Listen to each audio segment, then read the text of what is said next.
A few days ago in Istanbul, a very complicated deal brokered by the United Nations and Turkey was made between Ukraine and Russia. And the deal, as you said, is to unlock that 20 million tons of grain stuck here in silos. Now, just a few moments ago, President Zelensky was here in Odessa.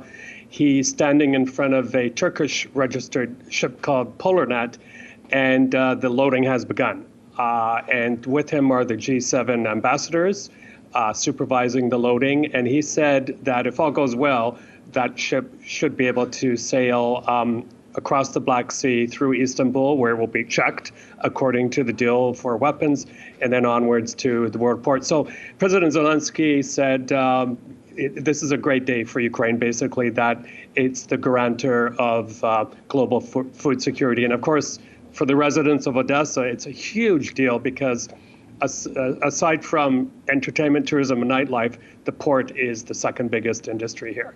Well, tell us, how has this historic holiday destination been transformed into the ground zero of the global food crisis? What does it look like right now?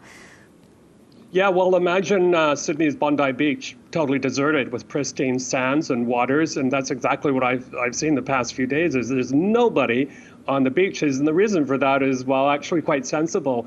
Is there's no sharks lurking in the waters, but there are marine mines that tend to break loose and float ashore. So people are very scared, and the authorities have actually warned them to stay away. So what people are doing are staying more in pools, hotel pools and stuff like that.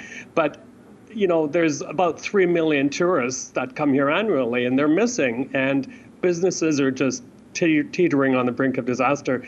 The Dizengoff restaurant where I am right now, and you might be able to see the tank traps behind me, there's a huge checkpoint right here, just opened on the Saturday after that deal was signed, and that's when Russian missiles struck nearby here. So it goes to show you how things are very kind of teetering here at the moment. It really is a fragile situation. How much of an impact is the hold-up here in Odessa ports having on supplies around the world?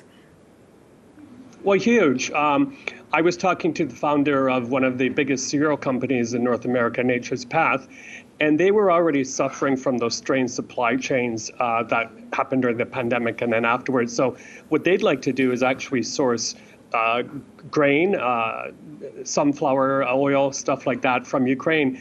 At the moment, all of it is traveling by rail and by roads.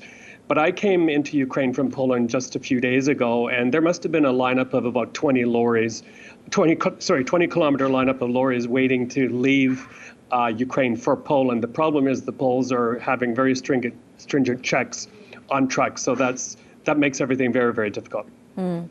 With regards to the war efforts, Ukraine seems to be stepping up its counter-offensive in the eastern and southern regions. Yeah, it looks like, the city of Kherson, which is on the right bank of the Dnieper River, was captured. It was the first kind of major city captured by Russian forces. And the Ukrainians seem to have used those new weapons, those very strategic precision missiles to strike bridges linking Kherson with the mainland. So that may mean encirclement of Russian forces and then a takeover.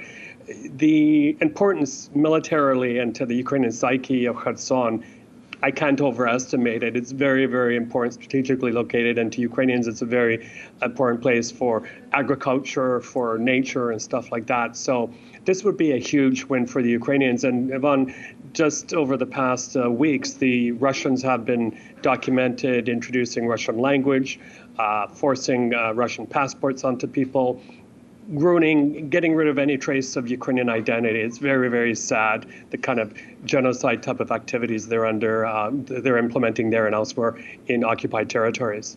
And Michael, there are also reports that Russian-backed mercenaries have taken the Vulhyrsk power station in the Donbass. Yeah, it's the second biggest power plant in Ukraine. And it's not probably as dangerous as the other nuclear power plant that they've occupied in Zaporizhzhia. That is a nuclear power plant. They have actually parked military equipment, ammunition in one of the turbine rooms. They're said to be firing missiles from the nuclear power plant towards the Ukrainian side. All it takes is a little mistake or a missile gone the wrong way, and we have a huge disaster on our hands.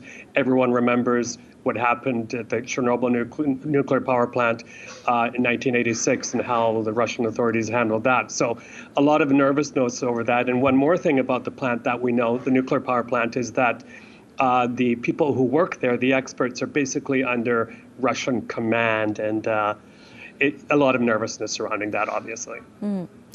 Michael, do you think an upcoming visit in Sochi between Russian President Vladimir Putin and Turkish President Recep Tayyip Erdogan could be reason for some hope in peace developments? Yeah, well, on the one hand, I'm very against the West or any NATO country communicating with the leader of basically what's a rogue state. But having said that, some communication is better than none. And, you know, Mr. Erdogan is a very pragmatic leader. He would not insert himself into this war, into this conflict, if he didn't know that there's some chance of success. He's basically the only interlocutor to represent NATO and the West involved. President Macron has stepped back. So a lot of pressure on Mr. Erdogan to convince Mr. Putin to not only keep that grain flowing, but also to some kind of ceasefire, because this is a disaster what's happening. It's the Russians are trying to wipe out the Ukrainian nation. There have been thousands of deaths on both sides. The Ukrainian economy has been very, very severely damaged. And as you said earlier in the piece, that you know, the world food supply is being really constrained by what's going on here in Ukraine. So we wish him the best of luck. Our hopes are high, but Mr. Putin has not proven himself to be a trusted interlocutor so far.